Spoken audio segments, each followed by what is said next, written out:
വടക്കാഞ്ചേരിയിൽ 82 വർഷം മുന്നേ തുടങ്ങിയ മദ്രാസ് ഹോട്ടൽ അതിൻ്റെ ഇപ്പോഴത്തെ ഉടമസ്ഥനാണ് നാണവ് എന്ന PA നാരായണസ്വാമി.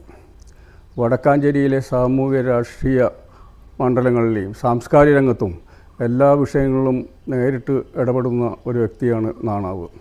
അദ്ദേഹം വടക്കാഞ്ചേരി മണ്ഡലം കോൺഗ്രസ് കമ്മിറ്റി പ്രസിഡൻ്റായി വർക്ക് ചെയ്തിട്ടുണ്ട്. അതോടൊപ്പം തന്നെ ഭാരതീയ വിദ്യാഭവൻ്റെ സ്ഥാപക സെക്രട്ടറിയാണ്.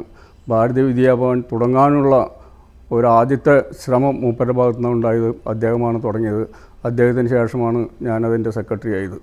അതോടൊപ്പം തന്നെ അദ്ദേഹം മർച്ചൻ്റ് അസോസിയേഷൻ്റെ ഒരു ഭാരവാഹി കൂടിയാണ്. വടക്കാഞ്ചേരി പൂര കമ്മിറ്റിയുടെ ഭാരവാഹിയാണ്. വടക്കാഞ്ചേരി പൂര കമ്മിറ്റി എന്ന് പറഞ്ഞാൽ എല്ലാ വിഷയങ്ങളും മദ്രാസ് ഹോട്ടലിൽ ഇരുന്നിട്ടാണ് ചർച്ച ചെയ്തിട്ട് പുറത്തേക്ക് വന്നിരുന്നത്. ഒരു കാലഘട്ടം ഒരു 25 വർഷമായി സജീവ സാന്നിധ്യം വടക്കാഞ്ചേരിയുടെ രാഷ്ട്രീയ സാമൂഹിക മണ്ഡലങ്ങളിൽ നിറഞ്ഞു നിൽക്കുന്ന ഒരു വ്യക്തിയാണ് നാണവ് എന്ന നാരായണസ്വാമി. അദ്ദേഹത്തിൻ്റെ നിര്യാണം വടക്കാഞ്ചേരിക്കാർക്ക് വലിയൊരു തീരാനഷ്ടമാണ്.